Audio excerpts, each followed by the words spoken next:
Và trưởng thành nó chính bởi ở cái tinh thần.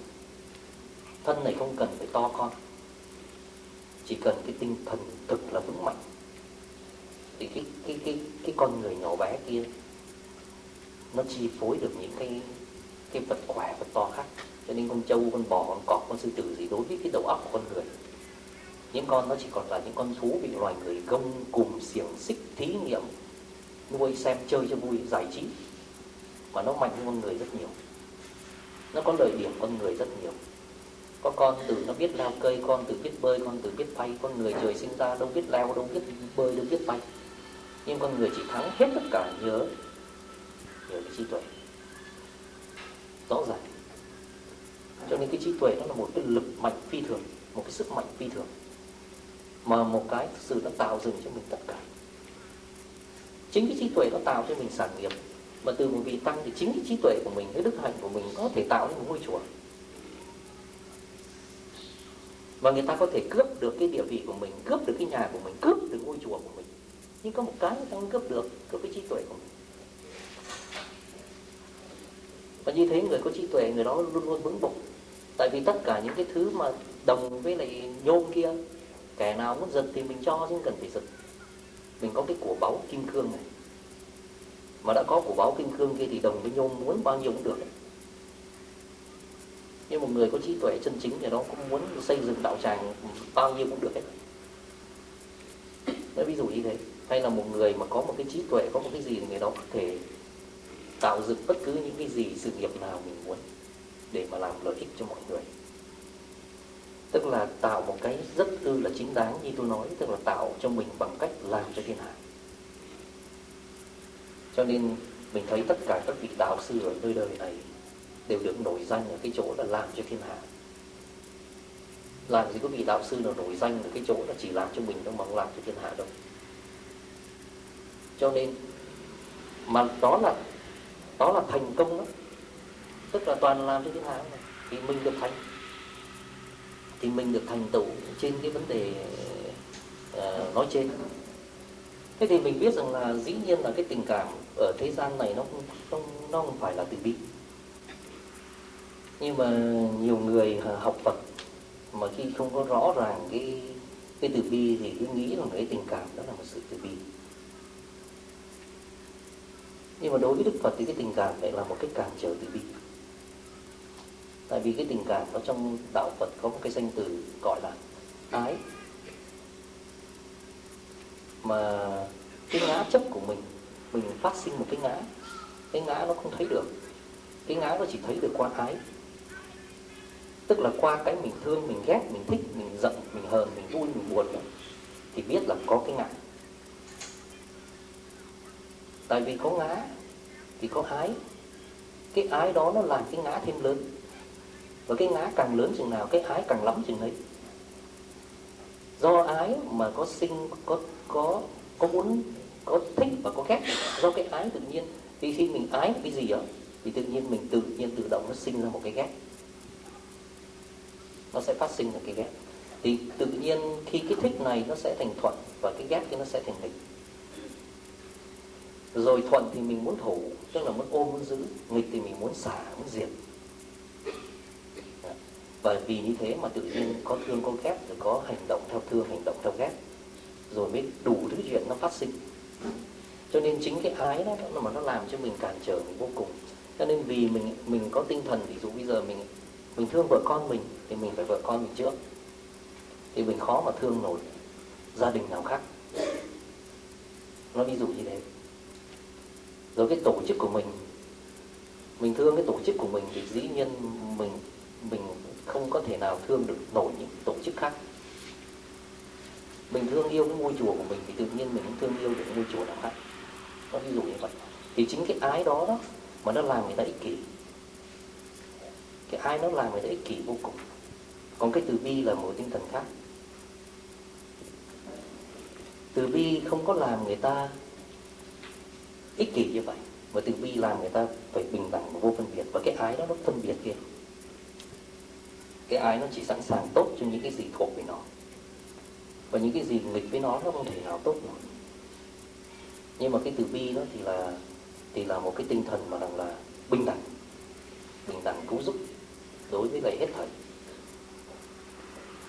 Thế thì chính vì như thế mà chính vì cái ái đó, mà nói thẳng chính vì cái ái đó mà mình mới tắm phiền não. Mình phiền não hay không là ở nơi cái ái. Mình mới do cái ái đó mà mình mới cảm thấy bất mãn, mình mới cảm thấy buồn bực, mình mới cảm thấy tức tối, mình mới cảm thấy hận thù. Còn nếu không có cái ái đó thì mình không cảm thấy như vậy. Cho nên cái người học Phật hay tu Phật thì phải truyền cái ái nó trở thành một cái từ bi, truyền cho nó thành từ bi. Và từ bi tức là luôn luôn nghĩ tới mọi người. Từ bi là luôn luôn nhìn tới mọi người mà không có đặt vấn đề mình nữa. Thế thì mình biết rằng là trong cái đời sống này của mình, người Phật tử mình ấy, thì mình biết rằng mình vẫn phải có cái đời sống vật chất để nuôi cái thân này, nhưng mà mình cũng phải có một cái đời sống tâm linh nào đó để nuôi cái tinh thần này, nuôi cái tâm này.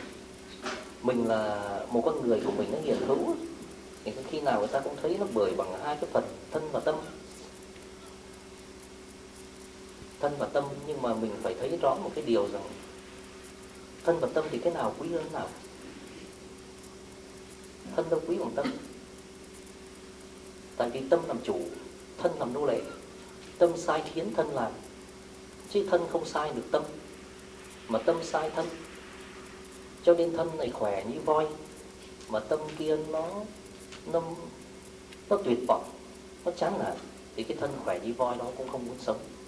Nhưng mà nếu cái thân này bệnh hoạn, nhưng mà cái tâm kia đầy lý tưởng, đầy niềm tin, thì cái thân yếu đuối kia sống vẫn vững mạnh như thường. Mình thấy rõ ràng như vậy. Thân và tâm là hơn, hai cái thì thấy rõ ràng là cái tâm nó hơn. Nhưng mà vật chất thì chỉ để nuôi cái thân thôi, chứ không có để làm được cái gì cho tâm chứ nào. Còn chính cái trí tuệ hay cái tinh thần đó nó mới cho cái tâm của mình lớn mạnh.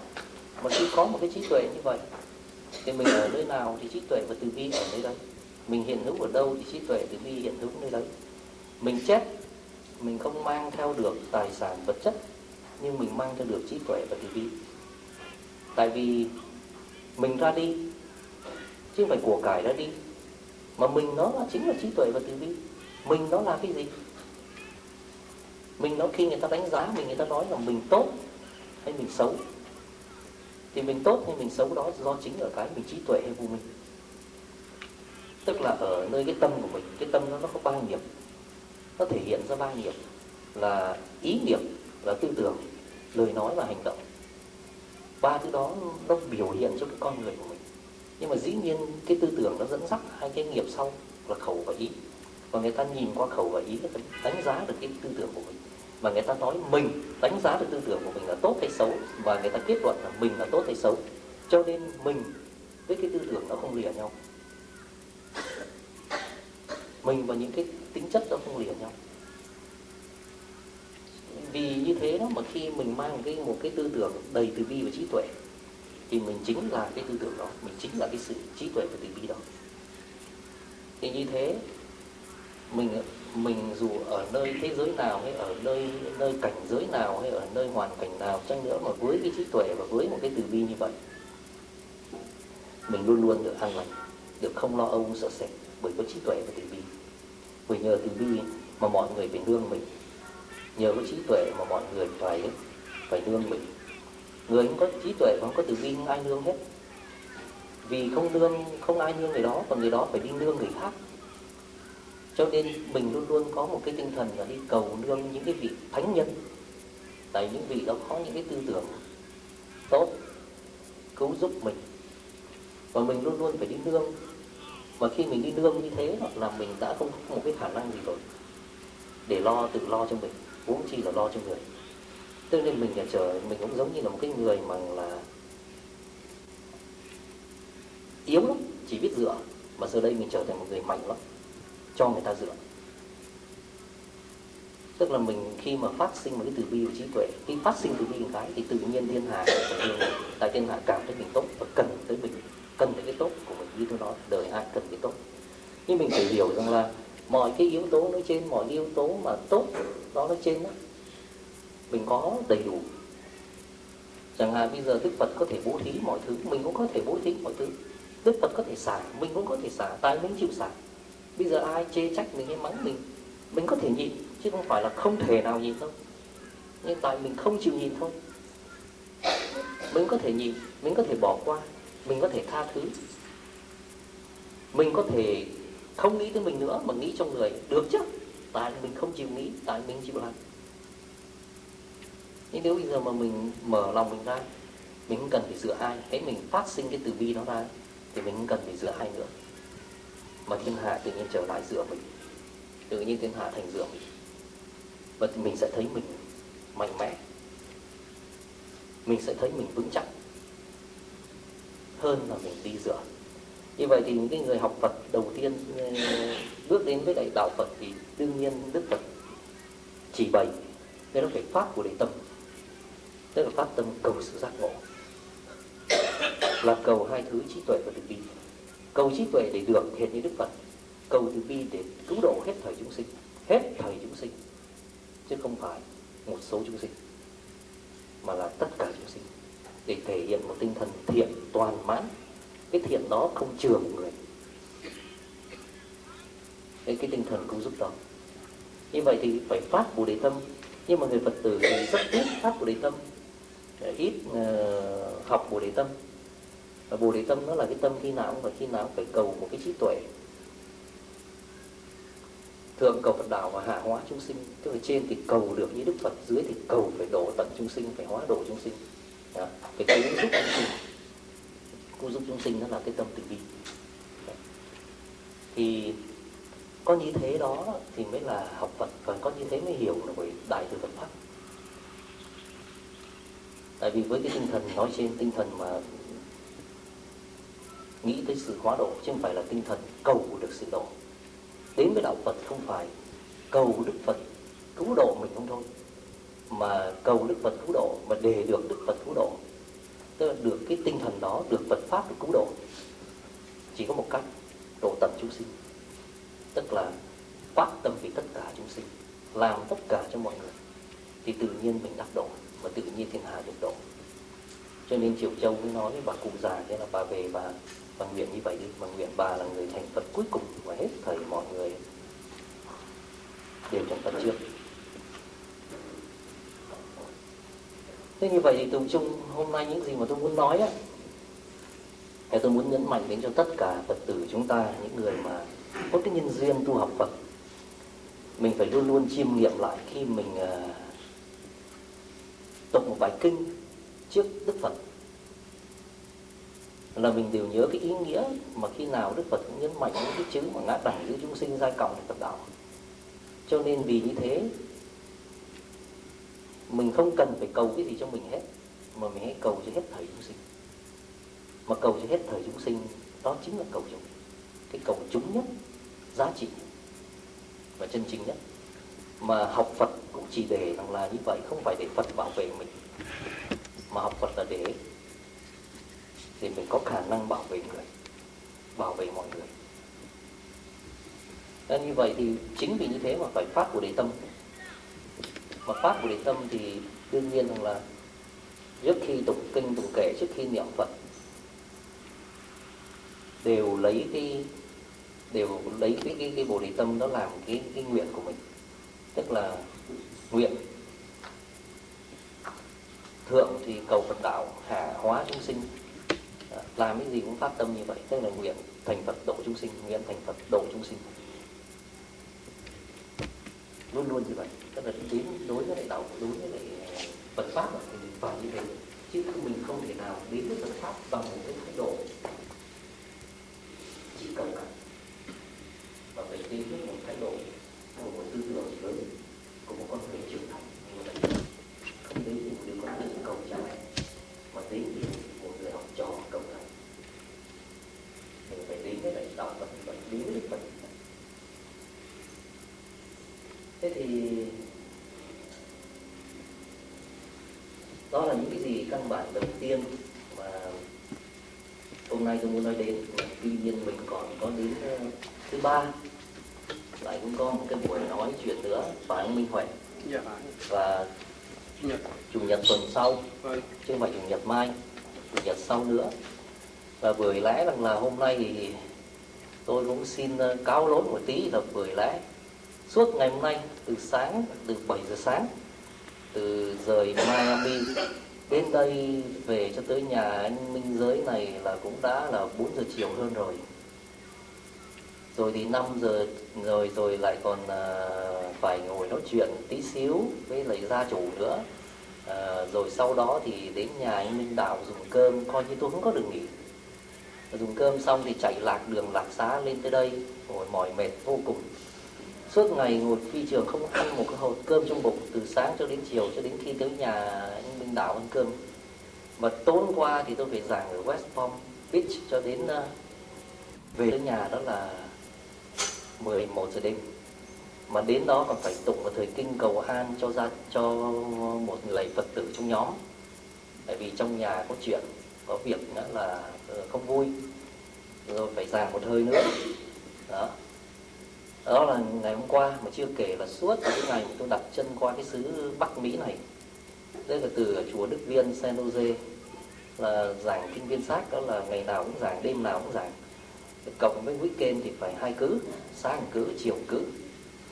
Rồi rời chùa Đức Viên đi nó xuống chùa Vạn Hạnh ở San Diego thì mới tới buổi chiều, mới tới khoảng về tới chùa khoảng 2 giờ chiều. Mấy ông hội trưởng, hội phó gì đó thiết cơm đãi cơm tôi ăn xong là cũng gần 4 giờ chiều. 4 giờ chiều mới ngồi nghỉ một chút xíu, tới 5 giờ thôi là có người rước đi tới nhà một đạo hữu 6 giờ. Ăn một bữa cơm chiều tiếp tục mà chưa có đói gì hết. Xong rồi ra là 7 giờ là phải giảng một thời cho tới tối khuya, tại giảng xong còn hỏi nữa. Tới tối khuya về mới ngủ dậy một cái đó thì sáng ra đó là phải lên chùa rồi thì cái ngày vía Quan Âm tôi phải giảng thời về ngài Quan Thế Âm, giảng thời đó xong tụng một thời kinh Phổ Môn, tụng thời kinh Phổ Môn xong ra ăn cơm trưa vội vã rồi chờ vô chính điện giảng một thời nữa. Giảng xong một cái rồi người ta cũng hỏi tới hỏi lui, nói dăm ba câu gì đó là phải leo lên một chiếc xe hơi chạy về Santana. Chạy về Santana tới thẳng một nhà đạo hữu làm khách nữa, ngồi salon nói chuyện nữa. Rồi ăn cơm ăn nước xong ngồi nói chuyện cho tới khuya khoắt được về đi ngủ. Xong sáng dậy một cái thì tôi phải được đưa tới chùa Huệ Quang của Thượng tọa Minh Mẫn giảng một thời. Giảng xong ăn cơm xong một cái thì nhảy lên trên một chiếc xe khác chạy qua chùa Hương Tích, giảng một thời thứ hai xong rồi thì leo lên xe chạy đi ăn cơm khách, là ngồi nói chuyện, giảng bỏ túi, giảng salon, giảng ở trong nhà, cho đến tối khuya mà cứ như thế. Bây giờ nghĩa là người tôi nó như rồi đó. Thành thử là tôi xin phép là hôm nay mình thôi ngắn gọn, tôi chỉ có trình bày những ý nghĩa tổng quát như vậy. Rồi mình còn có thể dành cho cái ngày thứ ba, ngày chủ nhật tuần sau, có thể tôi được nghỉ ngơi vài dăm ba bữa rồi thì nó thêm lên. Đó là khi tôi chưa nhìn tới một cái tiến trình là hôm nay đây, ngày mai đi Biloxi giảng, ngày mai đi Baton Rouge giảng, rồi thứ hai được nghỉ, thứ ba giảng, rồi thứ tư có lẽ được nghỉ phải không? Rồi thứ năm phải lên đường đi Pensacola, rồi thứ sáu có giảng, thứ bảy có giảng, rồi chủ nhật 2 cữ. Xong rồi sau đó tôi đi Washington DC, tôi được nghỉ thứ hai, thứ ba tôi giảng Washington DC, rồi thứ tư tôi nghỉ, rồi thứ năm tôi đi qua Chicago, rồi thứ sáu tôi giảng ở Wisconsin, ở Milwaukee chùa Phước Hậu thứ sáu, rồi thứ bảy trở về chùa Phật Bảo ở Chicago thọ bát con trai, tức là giảng 3 cữ. Rồi sáng chủ nhật trước khi ra phi trường, 1 giờ trưa ra phi trường, 10 giờ giảng cho tới 11 giờ rưỡi, xong rồi Phật tử chùa Phật Bảo sẽ đưa tôi ra phi trường O'Hare để tôi bay đi qua bên Buffalo. Đến Buffalo khoảng 5 giờ chiều thì tôi sẽ được đón đem về chùa, truyền tam quy ngũ giới cho một số Phật tử ở đó, xong rồi giảng một thời nữa, sau đó đem lên xe về Toronto, Canada. Đó là chương trình tương lai á. Còn là hiện tại, còn quá khứ là tôi cũng như rồi, mà hiện tại là đó, và tương lai nghĩa là tôi cũng dám nhìn tới tương lai, nghĩa là cứ nhắm mắt là tới đâu hay đó, nghĩa là cứ dấn thân đại nó tới đâu hay tới đó thôi. Bởi vì cái chỗ nào cũng chẳng hạn như là ở Miami hôm qua rồi ở West Palm rồi thì mọi người cũng cứ xong rồi khi nào cũng có hỏi tới hỏi lui, rồi tôi phải đáp tới đáp lui thành lâu lắm. Xong rồi suốt trên đường đi trên xe là cũng phải thuyết pháp bỏ túi nữa. Tại vì những người đi trên xe họ hỏi là cứ phải đáp như vậy cho đến khi đến cái địa phương nào mà cần phải dành. Và lại chúng tới đây sao nó nóng quá. Ở bên kia nó khá hơn tí. Về tới đây nó nóng hầm nữa. Thôi thì mình còn hẹn tuần sau, chủ nhật tuần sau. Thứ ba thì tôi là mọi người đi làm cho nên cũng bận rộn vô cùng.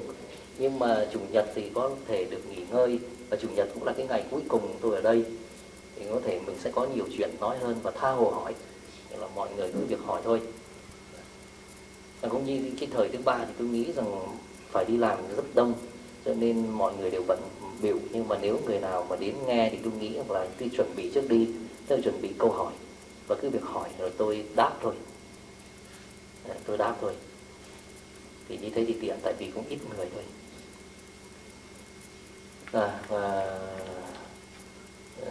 Dù sao đi nữa thì đây cũng chỉ coi nó là cái nhân duyên bước đầu. Nó nhân duyên thì cái nhân duyên đầu này thì nó có những nhân duyên kế tiếp nữa, thì mong là những cái nhân duyên kế tiếp nó càng ngày nó càng tăng trưởng.